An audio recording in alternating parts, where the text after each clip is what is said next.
World-class infrastructure. Eco-friendly campus. Broad array of academics. KL, deemed to be university. మొదటి నుంచి కూడా చిన్నతనం నుంచి కూడా మరి రాజరాజేశ్వర దేవునికి వచ్చి కుటుంబ సమేతంగా మొక్కులు చెల్లించుకోవడం అనేది మాకు ఆనవాయితీగా వస్తుంది. తెలంగాణ ప్రాంత ప్రజలందరూ కూడా ముఖ్యంగా మన వేములవాడ రాజన్నను మొక్కుకోవడము, మొక్కులు చెల్లించుకోవడము కుటుంబాల ఇలవేల్పులుగా భావిస్తూ ఉంటారు. అదేవిధంగా మాకు ముఖ్యంగా ఒక ఆదివాసీ కుటుంబం నుంచి వచ్చిన మాకు ఎప్పుడైనా కూడా జాతరకు ముందు మరి ఇక్కడ మొక్కులు చెల్లించుకోవడం అనేది మాకు ఆనవాయితీగా ఉంది. సమ్మక్క సారలమ్మకు వెళ్ళే ముందు ఆ జాతర నిర్వహణకు ముందు ఇక్కడ మా తల్లిదండ్రులు ప్రతి జాతరకు ముందు వచ్చి మొక్కుకుంటూ ఉంటారు. ఈ యొక్క నా దైవ దర్శనం కూడా మా తల్లిదండ్రులతోటి, నా కుటుంబ సభ్యులతోటి మరి రేపు ఫిబ్రవరి 21 నుంచి కూడా మా సమ్మక్క మనందరి ఇష్టదైవం ఇలవేల్పులుగా ఉన్నటువంటి తల్లులు సమ్మక్క సారలమ్మ జాతర కూడా ఉంది కాబట్టి మరి జాతరకు ముందు ఇక్కడికి వచ్చి మొక్కుకోవడం అనేది ఆనవాయితీగా ఉన్నది. ఆ క్రమంలోనే ఈరోజు మేము ఇక్కడికి రావడం జరిగింది. అదేవిధంగా మనము తెలంగాణ ప్రభుత్వం, మన రాష్ట్రము, మన ప్రభుత్వము మన ఏర్పడితే చాలా బ్రహ్మాండంగా రాజరాజేశ్వర ఆలయము అభివృద్ధి చెందుతుంది అనుకున్నాము. కానీ మరి ఇక్కడి నుంచి ప్రాతినిధ్యం వహించినటువంటి గత ముఖ్యమంత్రి గారు కూడా పెద్దగా దృష్టి పెట్టినటువంటి అవకాశం లేదు. ఖచ్చితంగా మాది సీనన్న గారు చాలా రోజుల తర్వాత వారు ఎమ్మెల్యేగా అయినరు. వారు కూడా ప్రత్యేకంగా తపన పడుతున్నారు. నాకు అనేక సార్లు కూడా మా దృష్టికి తీసుకొచ్చారు. తొందరలోనే సీఎం రేవంత్ రెడ్డి గారి ఆధ్వర్యంలో మీటింగ్ ఏర్పాటు చేసి ఈ యొక్క టెంపుల్కి సంబంధించినటువంటి, ఈ ప్రాంగణానికి సంబంధించినటువంటి అభివృద్ధి నిధులు, ఎందుకంటే మన పూర్వీకులు ఇచ్చినటువంటి గొప్ప విశ్వాసం కలిగినటువంటి దైవం దేవుడు మరి ఇక్కడ ఈ ప్రాంతంలో మనకు ఇటు రాజరాజేశ్వర ఆలయం మనం ఎక్కడెక్కడో పోవడం కాకుండా మన ప్రాంత ప్రజలు, మన తాతలు ముత్తాతలు మొక్కుకుంటూ వచ్చినటువంటి గొప్ప దైవాన్ని మనం భవిష్యత్ తరాలకు కూడా అందించాల్సిన అవసరం ఉంది. ఖచ్చితంగా ఒక్కొక్క ప్రాంతంలో ఒక్కొక్క దేవుడు విశిష్టత ఉంటుంది. కానీ కొంతమంది ఏం చేస్తున్నారంటే ఈ దేవుడిని మొక్కాలి, ఇదే చేయాలి, అట్లాంటిది కాదు కదా. ఇప్పుడు నేను పోతే ములుగు ప్రాంతంలో ప్రతి ఇంట్లో సమ్మక్క సారక్క ఉంటారు. ఇటు వస్తే ప్రతి ఇంట్లో ఉంటారు. రాష్ట్రం అంతా కూడా ఇక్కడ మొక్కుతారు, అటు వచ్చి మొక్కుతారు. కాబట్టి ఈ విధానాన్ని కొంతమంది ధ్వంసం చేసే ప్రయత్నం చేస్తున్నారు. అట్లా కాదు.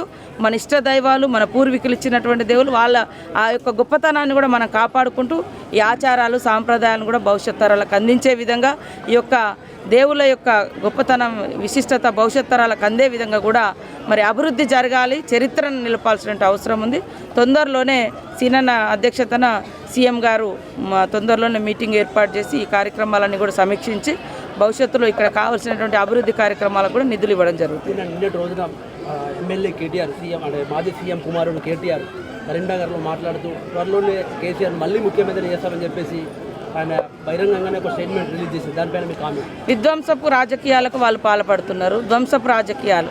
ప్రజాస్వామికంగా మమ్మల్ని 65 మందిని ప్రతిపక్షంతో కలిసి సఫిషియెంట్ నెంబర్ ఇచ్చారు అసెంబ్లీకి కావాల్సింది. అంటే ఎంతసేపు కూలుస్తాం అంటే అధికారం లేకుంటే వాళ్ళు ఒక్కరోజు కూడా బతకలేకపోతున్నారు అనడానికి ఇది ఒక నిదర్శనం. అంటే ముఖ్యమంత్రి గారు అధికారం ఉంటే తప్ప బయటికి ప్రజలకు, అంటే గతంలో ఆయన కేసీఆర్ గారు ముఖ్యమంత్రిగా ఉంటే తప్ప బయటికి రాడు అనేది వాళ్ళు గత 9 సంవత్సరాలుగా గడిలలో ఉండి పరిపాలించారు. ఇప్పుడు కూడా అధికారం లేదు కాబట్టి కనీసము అసెంబ్లీకి వచ్చి వారు ఎమ్మెల్యేగా కూడా ప్రమాణం చేయలేకపోతున్నారు. అంటే ప్రజాస్వామ్యాన్ని ఎడి తీసుకుపోతున్నారు. రాష్ట్ర ప్రజలు ఆలోచించాలి. అంటే అక్రమంగా దొడ్డదారులు ఏదో ముఖ్యమంత్రులు అవుతామని ప్రజలు ఇచ్చిన మ్యాండేట్ మాకు. దాన్ని అట్లా మాట్లాడడం అనేది కొద్దిగా మైండ్ ఉండాలి, మెదడు ఉండాలి. వాళ్ళ అంటే కాంగ్రెస్ పార్టీకి కేవలం సానుభూతి తప్ప మరి ఏం లేదు. వాళ్ళ అభివృద్ధి చూసి మాత్రం ఓటే లేదు.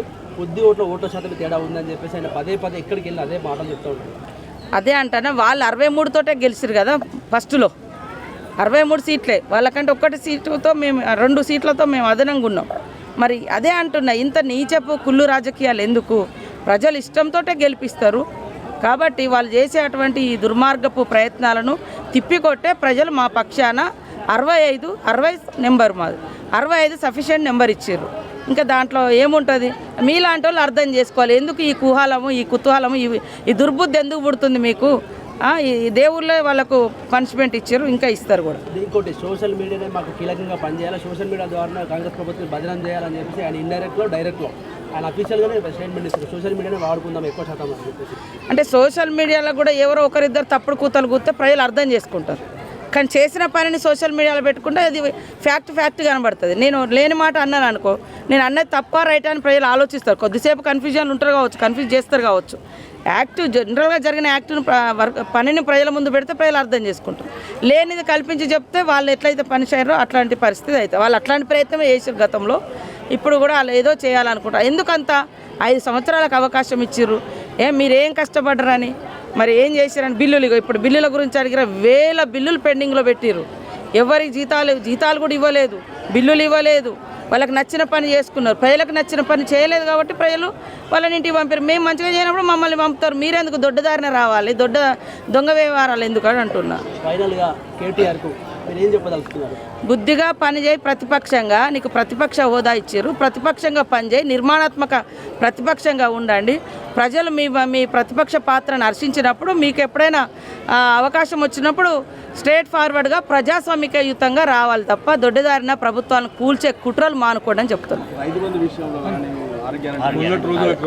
తప్పకుండా చేస్తాము, ఒక్కొక్కటి చేస్తున్నాము. మేము ప్రభుత్వం వచ్చిన కాంచి ప్రజా సంక్షేమం కోసమే పాటుపడుతున్నాం. ఎక్కడ కూడా మా సొంత కట్టడాల కోసమో, సొంత వెహికల్ల కోసమో, సొంత వాటి కోసం రూపాయి కూడా మా సొంత అవసరాల కోసం ఇష్టానుసారంగా ఖర్చు పెట్టలే. వారు లక్షల కోట్ల అప్పులు తెచ్చి తమకు ఇష్టమున్న కట్టడాలు, ఇష్టమున్న జీవితాన్ని గత ప్రభుత్వం అనుభవించింది. మా సీఎం గారు కూడా అట్లాంటిది లేదు, మేమెవరం కూడా అట్లా చేయడం లేదు. ఉన్నదంతా కూడా ప్రజలకు ఇవ్వడానికే, ప్రజలకు దగ్గరికి రావడానికి. ఒక్క ఉచిత బస్సు పెడితే ఎంత కడుపు మండుతుందో వాళ్ళకి తెలుసు. మరిన్ని వీడియోస్ కోసం ఛానల్ ని సబ్స్క్రైబ్ చేయండి. లేటెస్ట్ అప్డేట్స్ కోసం వాట్సాప్ ఛానల్ ని ఫాలో చేయండి. అండ్ లింక్ డిస్క్రిప్షన్ లో ఉంది.